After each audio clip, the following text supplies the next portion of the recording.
Hello and welcome to this special bonus episode of The Dairy Edge.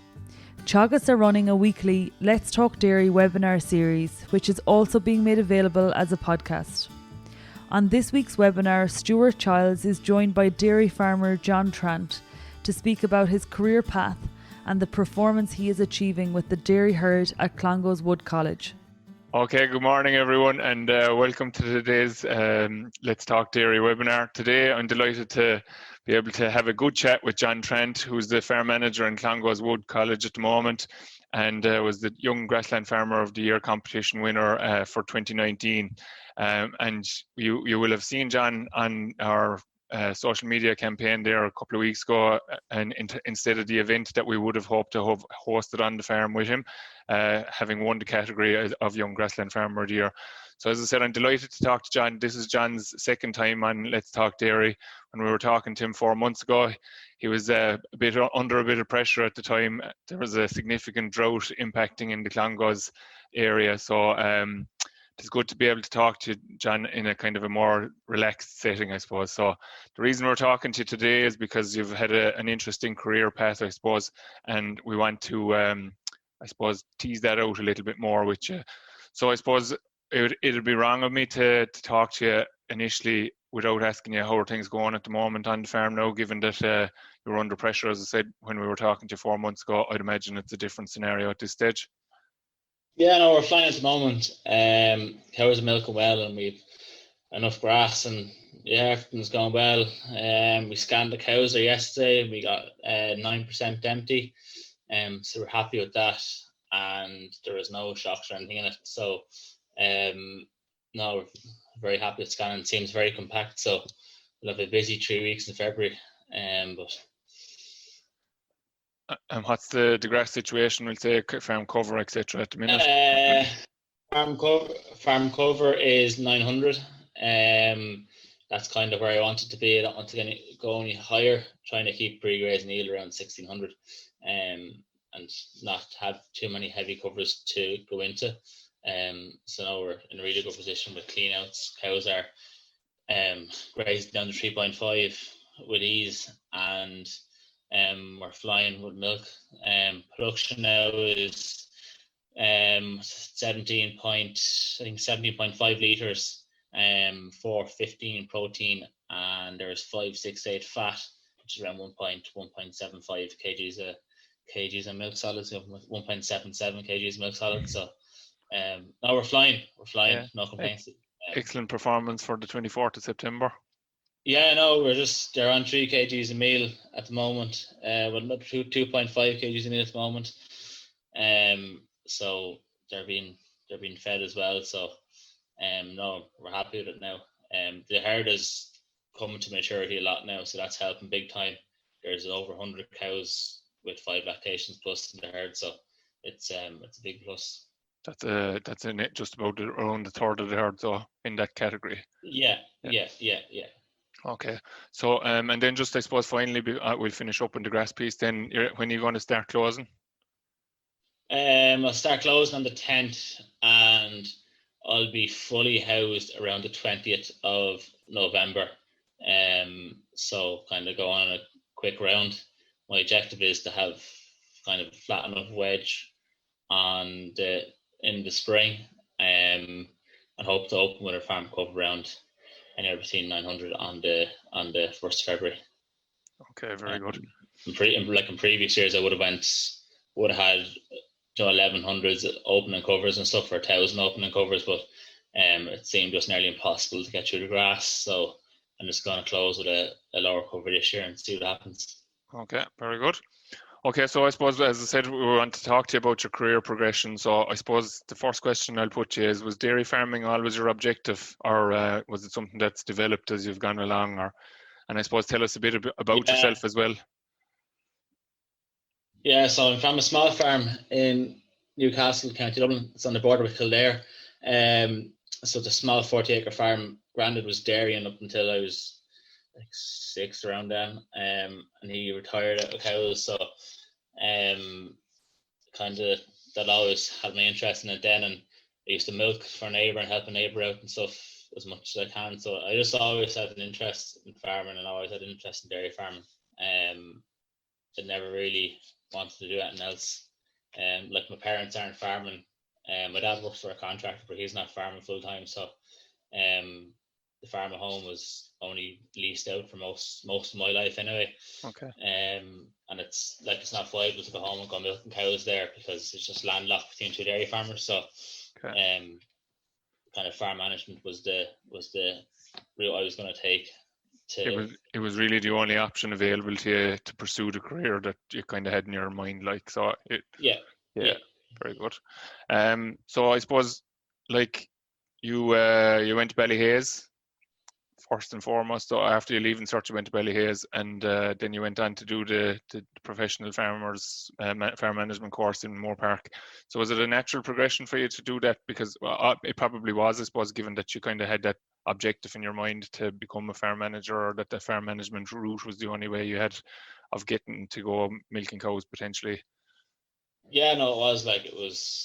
I always had intended to go to Ballyhaise and do the Moore Park course. I had always, I think in school, I kind of set out, it wasn't really a list of goals, it was a list of what I was going to do. So that was kind of it, was to go to Ballyhaise, go to Moore Park, and in between go to New Zealand, and then come work here in Clongowes and try to do something with the farm at home. That was my plan since about 16 or 17. That was my plan. Yeah. Was Clongowes in the plan as early as that? Yeah, it was. Yeah, it was taken over here in 2014. It was leased out to Mile Tree Farms, and kind of when I heard that, and with the herd that was in it and what was happening, and the type of farm it was turning into, that struck me very interesting in Clongowes, and I said that, I always thought that'd be a nice place to work and to learn, and I could maybe do something with my farm at home, have a few cows back there or something, messing about with it. Yeah, very good. So I suppose like the courses themselves, will say the time in Ballyhaise, like what did you see as the positive, what did you bring out of them, I suppose, were the benefits of doing the Ballyhaise course, and then the benefit of going on to do the professional farm management course in Moore Park then? Yeah, Ballyhaise was kind of the basics, and then real benefit of Ballyhaise I found was going around every week and measuring grass with Donald Patton. Was probably the highlight of the course there. Like, that kind of really struck me interest in grass measuring. I'd never even seen grass measuring or heard of grass measuring up until I went to Ballyhaise. It's that kind of hearing of Ballyhaise and going to different things and going to different farm walks and talks. You're hearing about the Moore Park course. It was nearly like a given that you had to do it. Like, it was just that step onwards and that step up in the progression to just seem natural enough just to go and do the Moore Park course. Like, okay. And I suppose you mentioned Donald there. He was obviously influential kind of in your steps along the ladder. So in terms of, you obviously have a good relationship with him, and he kind of would have steered you maybe towards the professional farm management course then as well, and maybe other people then. Yeah, he did. He kind of, it was my lectures and stuff, but yeah, it was kind of, he opened everything. You see a lot more of the technical side with it, and the technical side of measuring grass and how well it can be done, and then as well as how easy it is to be done as well. Like, it doesn't take a genius to do it. So, yeah,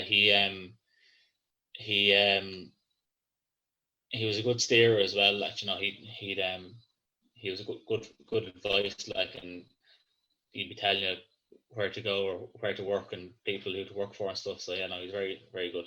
Okay, so that brings me on to the next question then, I suppose, in terms of like the places that you have worked prior to your taking on the role in Clongowes, we'll say through your work experience, the farms that you would have been on as part of the program in Moore Park, how influential were they in kind of further enhancing your career or sending you further along the line, we'll say? Yeah, well, I suppose each of the farms I was on there's 3 or 4 different farms. They're all different type of systems. There was a high input pedigree Holstein herd, and then there was New Zealand where it was a low input just kind of grass only herd.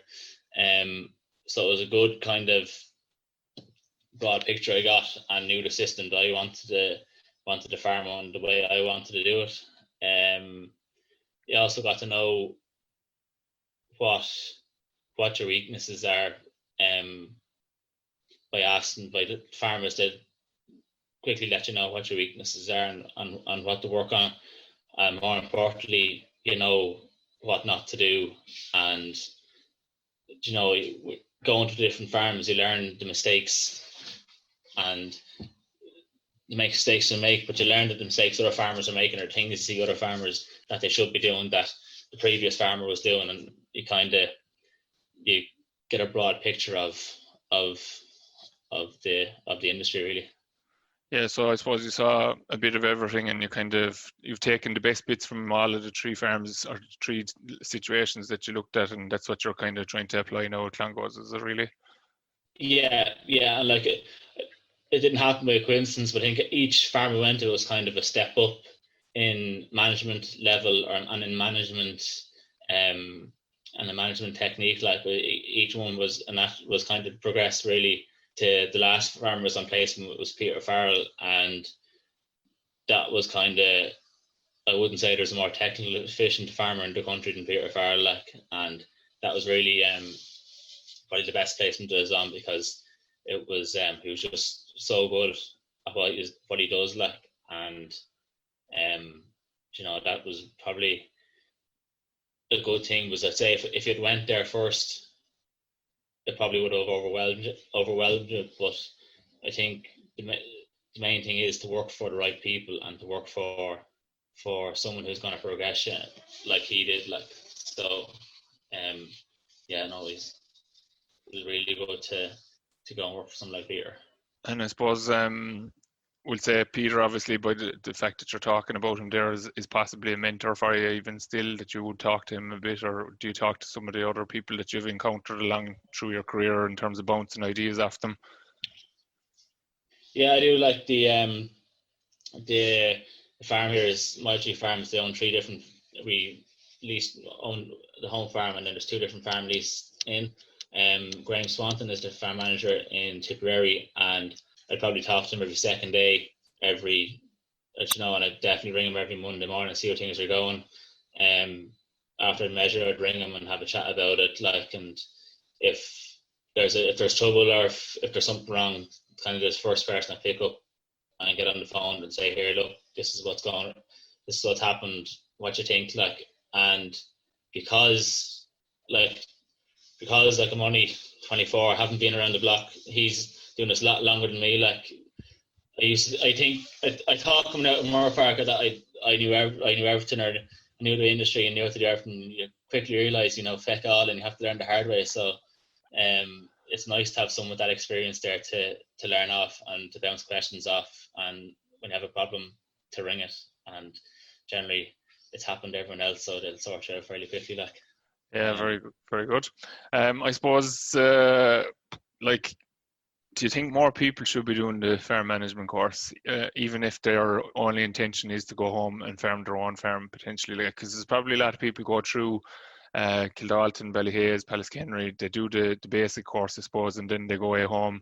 It's kind of sufficient to do what they need to do in terms of the financial side of things, in terms of tax breaks, etc., taking over the farm, satisfying those requirements. But do you think that people should actually take that next step and go on and do the professional farm management course as well, even if they have no aspiration to actually manage a farm for anyone else or anything like that? Like, yeah, I think it's a given. Like, if you want to be a dairy farmer, the Moore Park course is the only way to go. Like, it should nearly be mandatory, like, for a young person just to go and do it. Like, the level of step up from Ballyhaise to Moore Park was like immense. Like, just the different level of technical efficiency, and how would you put it?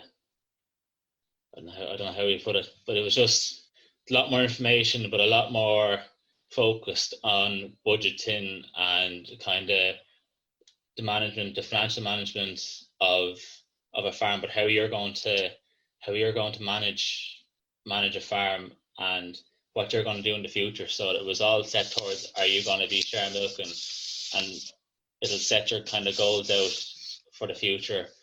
Yeah, it was like you have access to the best in the industry, the likes of George Ramsbottom there and Lauren Shalhoub and people like that. And you're learning off them and you can bounce ideas off them.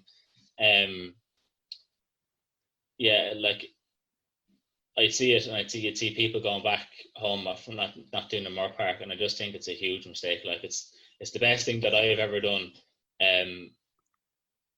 by far. Like it's, and I'll always say that, like it's the step up was huge, but like the experience I got from it and the things I learned from it just have stood to me ever since. Like, so like it's basically the way you're describing it. So it's been the foundation stone that you've built your career upon, really, more so than like Ballyhaise was the step to it, and then that this is really where you've launched yourself from. Then is doing the professional farm management course. Yeah. Like I'd say if I came up Ballyhaise without doing that, I wouldn't be here. You know, I don't know. Like it was a different type of course. Like it was more kind of Ballyhaise. Well, I suppose as well, when I treated Ballyhaise like a second party every day. Like it was, you know, Moore Park was just that bit more serious and that bit more focused. Like, for me anyway. That was personally, like, you know, you know, it was a lot of work, and it is a lot of work. But it's worth it at the end. Like, you know, it was worth it. Very good.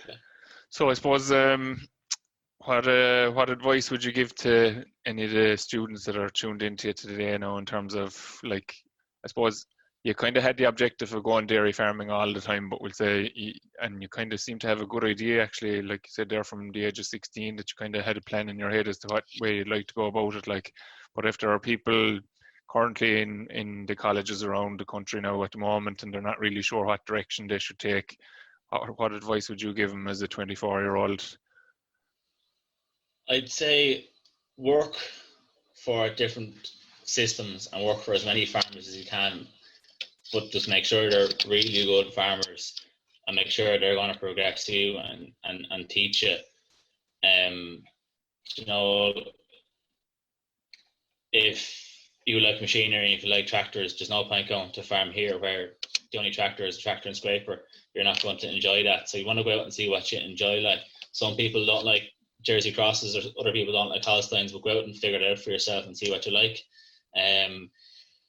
Probably the biggest one I'd say is for a student is, don't be afraid to take time off. Don't be afraid to burn out, or don't be afraid to tell them, like, you need time off, you're wrecked.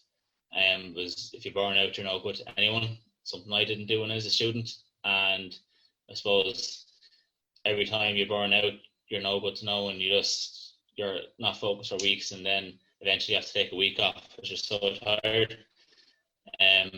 But now as a farm manager and with people working here, if I see they're tired, I say, here, do you want some time off?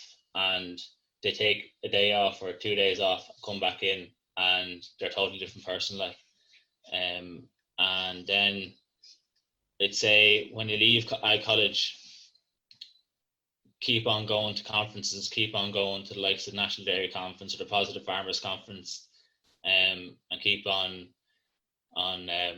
trying to progress yourself and keep on learning, because I find that even myself, sometimes if I don't go to anything for a couple of months, that I kind of get lackadaisical, and you go to them, say, like the National Dairy Conference, and it kind of resets your mind and focus a bit more than you were before. Like, just keep on learning is the main thing.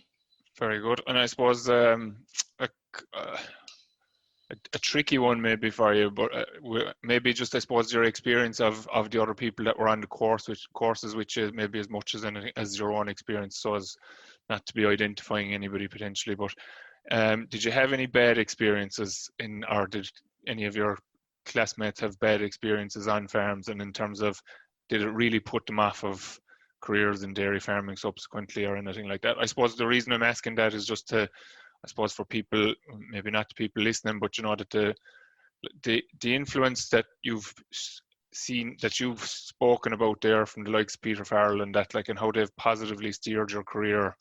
Like Marion Beecher has work done there where, like, the impact on a young person, we'll say maybe somebody in their early teens just doing a bit of work at a weekend on a farm, if they have a positive experience, the opportunity for them to come back farming subsequently or to have an interest in a farming career is enhanced greatly. So, like you said there, now you recognize people beginning to burn out because of having experienced that, but obviously the burnout affected you. Maybe now that might have been your own fault rather than the farmers that you were working for, but like the role of that experience for a young person in terms of their future career choices and development, what would you think about that?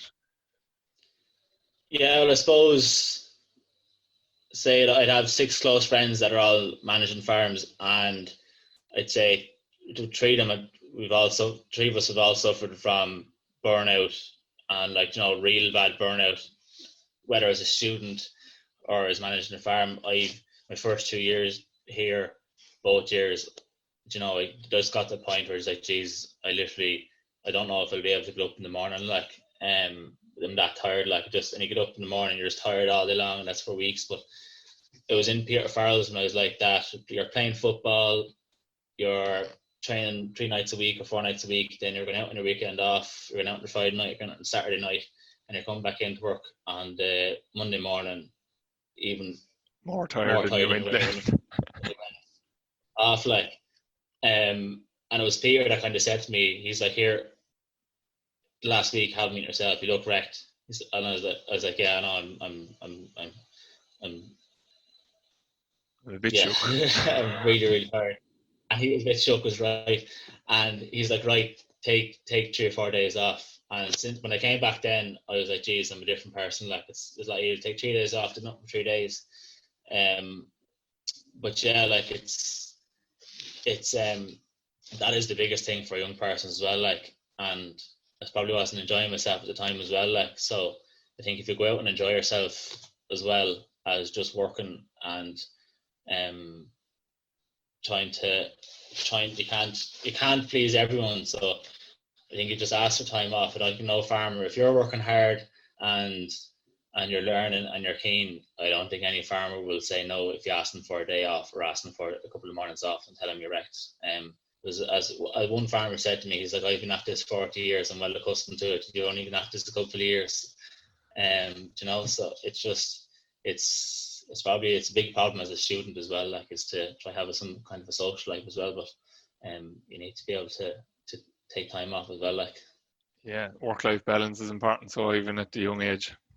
Yeah, it is, more importantly at the young age, like, you know, especially when you're a student, go out and enjoy it, because when you're a farm manager, there's that bit more responsibility that you can't really do that for 6 months of the year. You're trying to take your weekends off and kind of rest up and back into work then and focus, put the head down again for 2 weeks, like, you know, there's a lot more responsibility on your shoulders.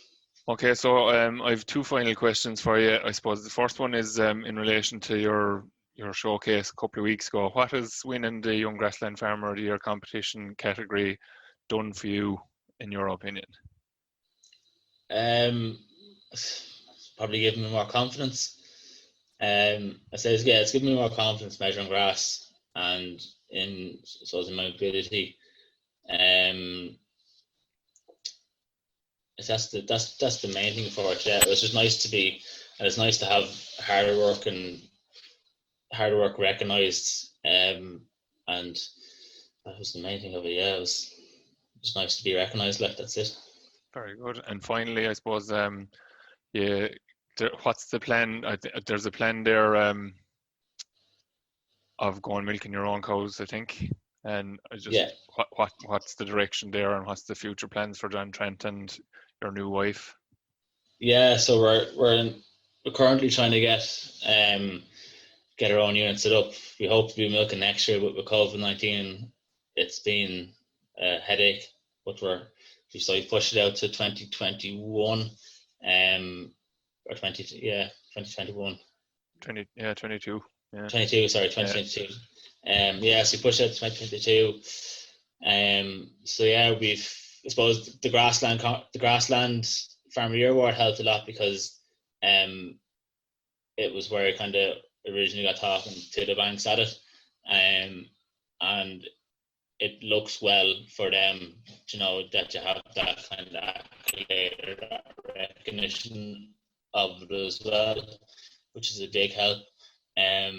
So yeah, 200 cow unit, leased farm. So it's a greenfield site and it's a big undertaking, which are kind of if you don't do it, sure, just stuck in the same spot. So we're just trying to keep on moving and keep on challenging myself to bigger and better things. So hopefully it'll work out anyway. Very good. And I suppose just out of interest as well, in terms of obviously, you won't be able to do Clongowes and do that at the same time. So No. You're going to be leaving the Clongowes farm.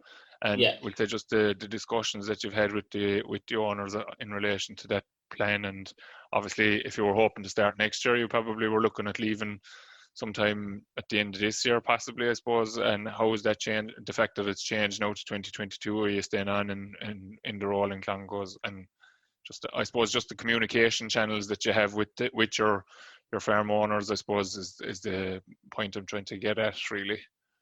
Yeah, it's a slow process. So there can, I thought I'd kind of give it 12 months by the time you put in plan of permission to getting everything sorted out. It's not. It's going to take a lot longer than that. But I kind of been talking through them throughout the whole thing, and been talking to the owners with it, and it's only been good things or help, and kind of, well, do this or do that, or try this or try do that. It's not been, oh geez, you're leaving me. There's been none of that. Like, it's only been trying to help and encourage me, and and give them their advice and stuff, which is excellent. But no, I'll be staying on here throughout next year, and hopefully I'll be able to be milking my own cows in 2022. And right. We'll hear as well, like, there's, if there be no water to buy in stock or anything like that, there's all that, there's all the help in the world. I find that older farmers are a lot keener to give young people a help in hand or give them advice. Like, they more admire someone trying to get into the industry and start something for themselves and begrudge it. Like, very good. So I suppose there's two questions here, and we'll encourage people to put in more questions. We'll be finishing up shortly. So just one person is asking you, how many tons of grass did the farm grow this year, and how many did you grow last year? We're on 12.7 tons of dry matter grown. We grew 16.5 last year, but the drought kind of really hit us hard here, so that's going to set us back probably a ton or 2 ton, I'd say. But we're on track to go about 15 ton this year, so it's not too bad.